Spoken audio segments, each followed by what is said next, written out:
Hello नमस्कार सर्वांचं स्वागत आहे पुन्हा एकदा नवीन व्हिडिओमध्ये। तर मागच्या व्हिडिओला तुमच्या बऱ्याच कमेंट आल्या की होम लोनच्या EMI बद्दल सांगा की आम्हाला इंटरेस्ट रेट कसा काय कमी करता येईल त्याबद्दल व्हिडिओ बनवा। तर भरपूर साऱ्या कमेंट्स आल्या, तर त्यामुळे मी आज व्हिडिओ बनवते। तर ह्या व्हिडिओमध्ये आपण पाहूया की होम लोन कमीत कमी कसा करता येईल, कारण आपण जेव्हा केव्हा घर घेतो आपल्याकडे इन कॅश एवढे सगळं अवेलेबल नसेल, एवढी अमाउंट जर का आपल्याकडे अवेलेबल नसेल तर सामान्य माणूस हा होम लोनचा ऑप्शन सुचवतो आणि त्याप्रमाणे लोन काढून करतो। परंतु त्यावेळेला आपल्या डोक्यात अजून एक गोष्ट येते, जर आपण होम लोनची जी अमाउंट आहे म्हणजे जर का आपल्याला एखादा फ्लॅट घ्यायचा आहे तो जर का 40-45 लाखाला पडला तर त्याच्यावर आपल्याला इंटरेस्ट किती भरावा लागेल, मग एकूण आपल्याला तो फ्लॅट तेवढ्याला मिळेल का? म्हणजे इन फ्युचर जर आपण त्याला रीसेल करायला गेलो तर आपल्याला प्रिन्सिपल प्लस इंटरेस्ट ही अमाउंट मिळून जेवढी अमाउंट होईल तेवढी त्या फ्लॅटकडून आपली वसूल होईल का, हा पण एक विचार मनात येतो। त्या दृष्टीने आपण विचार करतो। जर आपण जास्त लाखाचं लोन केलं तर आपल्याला त्याच्यावर जास्त वर्षासाठी ठेवलं तर जास्त इंटरेस्ट पे करावा लागतो। त्यामुळे आपली जी होम लोन घेतल्यावरती जी फ्लॅटची जी कॉस्ट आहे ती खूपच वाढते, त्यामुळे फायद्याऐवजी उलट नुकसानच होतं। त्यामुळे जास्तीत जास्त इंटरेस्ट कसा काय वाचवता येईल हे आपल्यापैकी प्रत्येकजण बघत असतो। त्याच दृष्टीच्या अनुषंगाने मी हा व्हिडिओ बनवते आहे, ज्याच्यामध्ये तुम्हाला आम्ही जी पद्धत आत्मसात केली ती आम्ही तुम्हाला सांगणार आहे। कशा प्रकारे आम्ही होम लोन आमचं कमी करण्याचा प्रयत्न केला। आमचं होम लोन होतं 30 वर्षाचं, 25 वर्षावर आणलं, त्यानंतर आम्ही 20 वर्षावर आणलं, त्यानंतर आता 12 वर्ष केला आहे। तर हे कोणती मेथड वापरली ते आपण इथे बघूया। त्याचबरोबर अजून एक गोष्ट, तुम्हाला तुम्ही जिथे कुठे फ्लॅट बुक कराल ना तिथे जर का ती अंडर कन्स्ट्रक्शन असेल तर आपल्याला होम लोनचा इंटरेस्ट कमी करण्यासाठी खूप मोठा ऑप्शन असतो, ते मी तुम्हाला सांगेन आणि तीच मेथड आम्ही आत्मसात केली। ही मेथड कुणीही सांगितली नसेल, कुठेही अवेलेबल नसेल। जे आमच्या ध्यानात आलं ते आम्ही अप्लाय करायचा प्रयत्न केला आणि ते सक्सेसफुली अप्लाय झालं सुद्धा।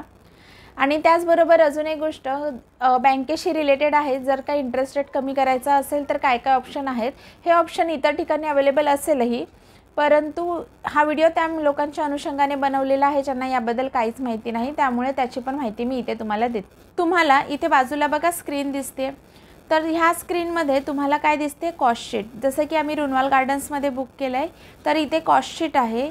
ह्या कॉस्ट शीटमधले काही पार्ट मी हाईड केले आहे, कारण की मला रिव्हील नाही करायचं आहे की आम्हाला एक्झॅक्टली कितीला पडला, कारण बऱ्याच लोकांच्या ह्याच्यावर परिणाम होऊ शकतो। हे जेव्हा आम्हाला पोझिशन मिळेल त्यानंतर मी एकदा व्हिडिओ टाकेन की आम्हाला होम लोन इंटरेस्ट सकट केवढ्याला पडला हे मी तुम्हाला सांगेन। तर सध्या तुम्हाला ही कॉस्ट शीट दाखवते आहे, जेणेकरून तुम्हाला साईडला कळेल की आम्ही कोणत्या मेथडचा वापर केला। तर सुरुवातीला बघा, आमचं जेव्हा होम लोन आहे, आता जिथे कुठे तुम्ही बुक कराल ना तेव्हा तुम्हाला हे कॉस्ट शीट देणार आणि त्यामुळे अंडर कन्स्ट्रक्शन प्रॉपर्टीमध्ये कसं असतं, तुम्हाला एकसाथ फ्लॅट कॉस्ट भरायची नसते।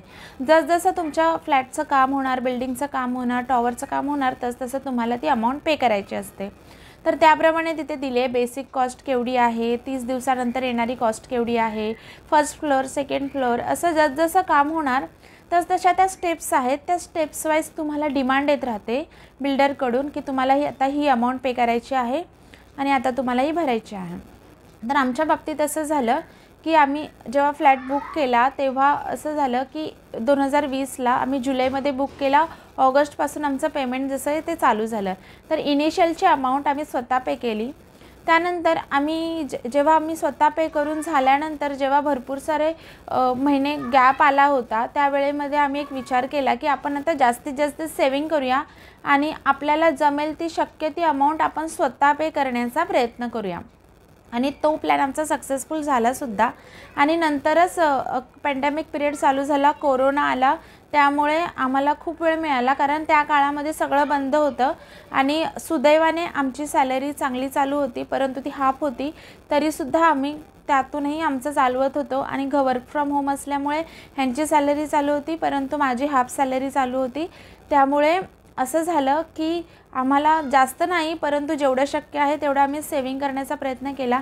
आणि त्यामध्ये प्लस गोष्ट अशी झाली की आम्हाला जी नेक्स्ट डिमांड आली ती खूप वेळाने आली, त्यामुळे आम्हाला तो पिरियड खूप मिळाला ज्याच्यामध्ये आम्ही आमचं सेविंग वाढवलं आणि सेविंग वाढवून जी डिमांडची जी अमाऊंट आहे ती आम्ही स्वतः गोळा केली। जसं की सगळ्यात मोठी जी अमाऊंट आहे ती जर तुम्ही जर का शक्य असेल, जर सगळ्यात मोठी अमाऊंट 3 लाखाची 7 लाखाची ही अमाऊंट जर तुमच्या सेविंग जर होत असेल जास्तीत जास्त, तर तुम्ही स्वतः सेव्ह करा आणि जेव्हा तुम्हाला डिमांड येईल तेव्हा तुम्ही सेल्फ फंड नुसार ते भरू शकता. कारण हे तुमच्यावर असतं. जेव्हा तुम्हाला डिमांडचा मेल येतो बिल्डरकडून की तुम्हाला आता पे करायचं आहे, आयदर तुम्ही सेल्फ चेक द्या, ऑनलाईन पेमेंट करा किंवा मग बँकेला मेल करून तुम्ही लोन प्रोसेसमध्ये टाका. तर हे 3 ऑप्शन असतात. तर तुम्हाला कोणतं ऑप्शन निवडायचं आहे ते तुमच्यावर आहे आणि अर्थातच तुम्ही स्वतः तुमच्या ह्याने कॅल्क्युलेट करायचं आहे तुमची कॉस्टशीट बघून की तुम्हाला कुठले कुठले EMI जास्तीत जास्त भरता येतील. तर आमच्या बाबतीत मोठ्या अमाऊंट आम्हाला जास्तीत जास्त भरायचा शक्य नव्हतं, म्हणून आम्ही विचार केला की जी अमाऊंट जी येईल ना ती मोठी अमाऊंट जी असेल ती जास्तीत जास्त आपण बँकेला द्यायला लावूया. त्यामुळे जेव्हा होम लोन घेतलं होतं तेव्हा मनात आधीच विचार केला होता की जर आपल्याला इन फ्युचर 30-35 हजाराचा पर मंथ EMI भरायचा आहे तर त्याची सवय आपण आत्तापासूनच लावूया. कारण इनिशियली जी बुकिंग अमाऊंट किंवा कोणत्याही फ्लोअरची जर तुम्ही डिमांड दिली, जर ती कमीत कमी असेल तर त्याच्यावरचा EMI ही कमीत कमी असेल. म्हणजे आमची जी फर्स्ट डिमांड जी आम्ही बँकरला पे करावी लागली होती ती खूप कमी होती आणि त्याचा EMI 2,000-2,500 असा होता. त्यामुळे ते आम्हाला सेविंगमध्ये आम्ही 35,000 साईडलाच काढून ठेवायचो, जेणेकरून आम्हाला बाकीची रक्कम EMI सोडून जी बाकीची रक्कम आहे ती बँकेमध्ये त्या प्रकारे सेविंग होत पुढच्या डिमांडसाठीची रक्कम तयार होईल. तर अशा प्रकारे आमच्या अंडर कन्स्ट्रक्शन प्रॉपर्टीच्या बाबतीत मध्ये पॅन्डेमिक पिरियड पण आला, त्यामुळे खूप गॅप भेटला आणि डिमांड लेट येत होत्या. त्यामध्ये आम्ही त्या 2 डिमांडचा गॅप लक्षात घेऊन जास्तीत जास्त सेविंग केली आणि जेवढी नेक्स्ट डिमांडची अमाऊंट आमच्याकडे शक्य झाली ते आम्ही स्वतः सेल्फ फंडने करण्याचा प्रयत्न केला. तर अशा प्रकारे आम्ही कॉस्टशीटचा चांगल्या प्रकारे यूज केला. कारण पुढची डिमांड कधी येईल कोणती येईल हे आम्हाला माहीत होतं. त्याप्रमाणे आम्ही कॉस्टशीटनुसार गेलो आणि नेक्स्ट डिमांड जी शक्य असेल ती आम्ही भरण्याचा प्रयत्न स्वतःने केला, जेणेकरून आम्हाला बँकेतून जास्त लोन काढता येऊ नये. तर हे सगळं स्वतःवर डिपेंड असतं की आपल्याला कुठली डिमांड भरायची आहे.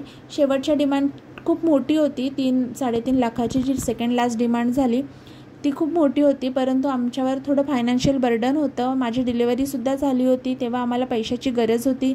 प्रायव्हेटमध्ये झालं असल्यामुळे जास्त पैसे द्यावे लागले.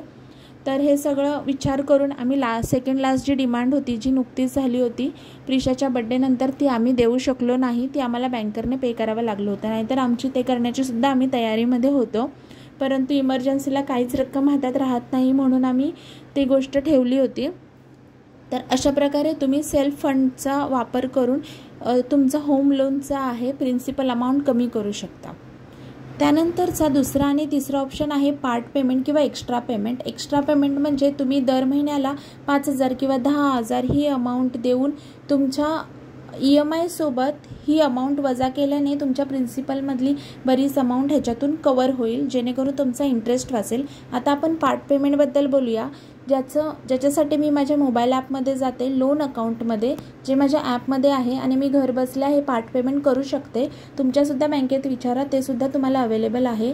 इथे आपल्याला पार्ट पेमेंट काय आहे म्हणजे तुम्हाला तुमच्या लोन अकाउंटमध्ये जायचं आहे, तिथे मोर ऑप्शन्स असतात बरेच अवेलेबल. तर तिथे तुम्हाला एक ऑप्शन मिळेल पार्ट पेमेंट. तर पार्ट पेमेंटमध्ये मिनिमम 1 EMI आणि जास्तीत जास्त 6 EMI आम्ही इथे भरू शकतो. तर तुमच्याकडे जेवढी रक्कम जशी येईल तशी तुम्ही भरू शकता. मिनिमम 6 EMI एवढी रक्कम तुम्ही भरू शकता.